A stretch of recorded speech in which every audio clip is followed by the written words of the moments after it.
In 2014, approximately 1 year after I moved from my hometown Los Angeles to Israel, a handful of Hamas operatives randomly kidnapped 3 Israeli teenage boys and murdered them, leading to a mini-war between Israel and Hamas in Gaza. Hamas is, of course, an Islamic fundamentalist terror group whose charter includes tracts like, quote, Hamas as an Islamic resistance movement with an ideological program of Islam, for, quote, Muslims who have given their allegiance to Allah, and, quote, the day of judgment will not come until Muslims fight the Jews, when the Jew will hide behind stones and trees. The stones and trees will say, O Muslim, O servant of God, there is a Jew behind me, come and kill him. Only the Garkad tree would not do that, because it is one of the trees of the Jews. For anyone who has been paying attention since, I don't know, the 1800s, Palestinian terrorism is predominantly a feature, not a so-called bug of their cause. Way before modern day, Zionism was even a figment in the Jewish imagination. And Hamas is not a separate, isolated entity from the Palestinian cause. It is very much rooted in the Palestinian DNA. Yasser Arafat, the first true Palestinian leader who had widespread Palestinian support, fought alongside the Muslim Brotherhood, and Arafat turned the Palestine Liberation Organization into the most connected terrorist organization on the planet. And after the 2000 Camp David summit in the U.S., failed to produce meaningful progress toward a two-state solution because Arafat refused to negotiate, the Second Intifada, a violent Palestinian uprising, immediately ensued, resulting in more than 1,000 Israeli deaths. At the time, the worst result since Israel's War of Independence in 1948.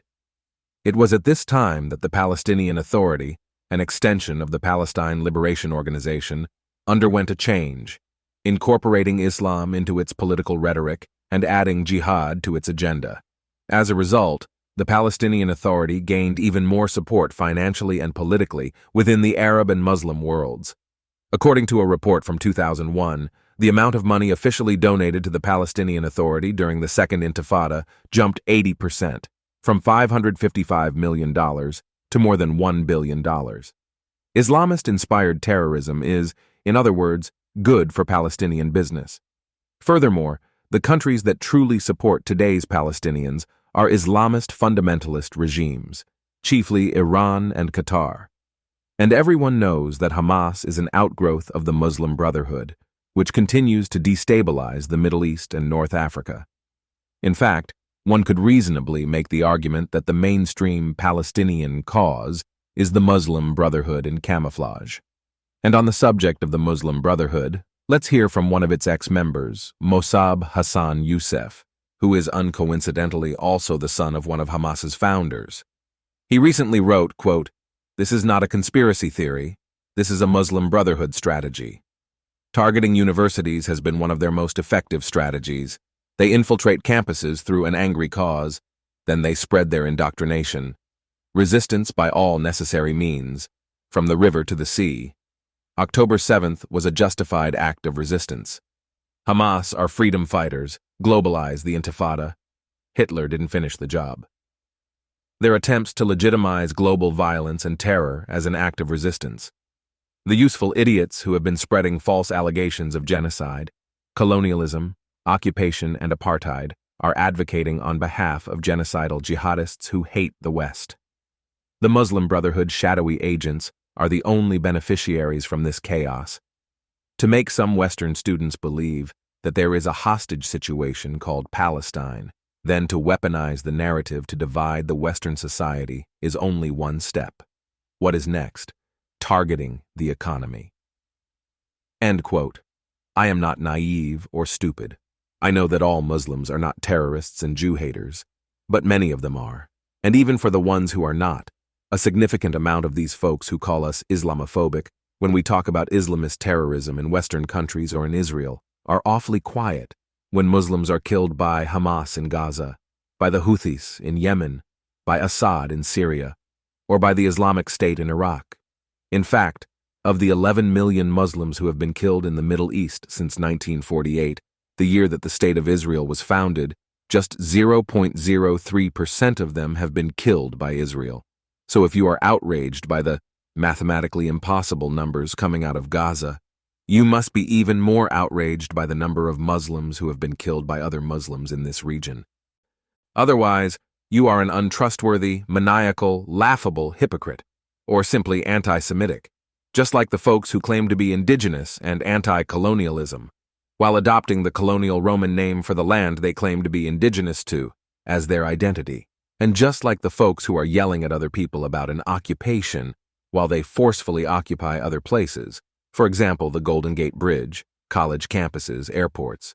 Everything I have written here would be moot points if the Palestinians would agree to live in peace with the Jews in our indigenous homeland, 2 states for 2 peoples. But since the 1800s, many of them have not agreed to do so. They have repeatedly turned down peace offers and 2-state solution proposals in favor of anti-Semitic, Islamist-inspired hate, violence, and destruction. I am no longer naive enough to think that land for peace will work, for it has not in the past, and the sample size is significant. It must be highlighted that all of the existing occupation infrastructures which are overemphasized in the media, like checkpoints and walls, were created because previous land for peace deals were not honored by the Palestinians. Thus, any current land for peace proposal is just a stepping stone for the current Palestinian leadership to attempt to accomplish their ultimate goal: an Islamist Palestinian state from the Jordan River to the Mediterranean Sea, precisely where the State of Israel and its 9 million citizens currently exist. We have been hearing pro-Palestinians and their friends chant for months now across the world, from the river to the sea. Maybe you do not take them at their words, but I do. Not because this is some new fad that caught the virality of social media, but because it has dominated the ethos of the mainstream Palestinian movement from day one, which goes back more than a century, and many of them justify it in the name of Islam, which is a fascist, misogynistic, violent political doctrine as much as it is a theological one. Anyone who tells you otherwise is gaslighting you. Ultimately, it is not the Israelis who are asking people to choose between Israelis and Palestinians. It is the Palestinians, their supporters, and the useful idiots of their supporters who are telling you that it is either all quote-unquote Palestine or virulent resistance by any means necessary. You know, even rape is resistance. No peace on stolen land is also one of their mottos, even though the land was not stolen. It was initially purchased by Jews in the 1800s and 1900s, and then other lands were confiscated by Israel after the Palestinians turned down a United Nations peace proposal in 1947 and waged a genocidal war against the Jews, which the Palestinians and the 5 Arab countries defending them lost. That is exactly what happens when you wage war and lose. You relinquish land. Sorry, not sorry. But the Palestinians have used Islam as a tool to continue to cowardly attack the Jewish state and inspire others to go after Jews across the world, at least in part because Islam is a deeply anti-Semitic, really, anti-non-Muslim religion, and God forbid you, as a Muslim Palestinian, have to share land with the Jews. So yes, I am profoundly scared of people who want to exterminate me, my people, and my homeland. Not because all Muslims are murderously dangerous, but because some are, and they are emboldened by the silence of the majority, just as the Nazis were. For those of us in Israel, these some live on our borders, so we do not have the luxury of making irrelevant, hypothetical moral equivalencies and debating textbook theories that have no inkling of semblance on real life in the Middle East. And yet, my Islamophobia does not end there. I am also deeply frightened by Islamic fundamentalists and their friends occupying college campuses in the West and other Western institutions, taking advantage of the media and people's gullibility, perverting Western liberties, and making statements like, Zionists are not welcome. For those less naive in the crowd, we know that the term Zionist is really just a code word for Jews. Indeed, if Israel and Zionism did not exist, Jews everywhere would be the default targets. This is what makes the anti-Zionist Jews and the Jews demonstrating alongside these anti-Israel demonstrators all the more idiotic. I, for one, am not a violent person, but I am also not self-defeating. If you are asking me to defend myself, my people, and my homeland, or allow others to walk all over us in the name of Islam, I choose the former, and make no apologies about it. There are also those admittedly less biased than me who rightfully concur, such as Farron Jeffrey, the deputy director of the organization, Islamic Theology of Counterterrorism.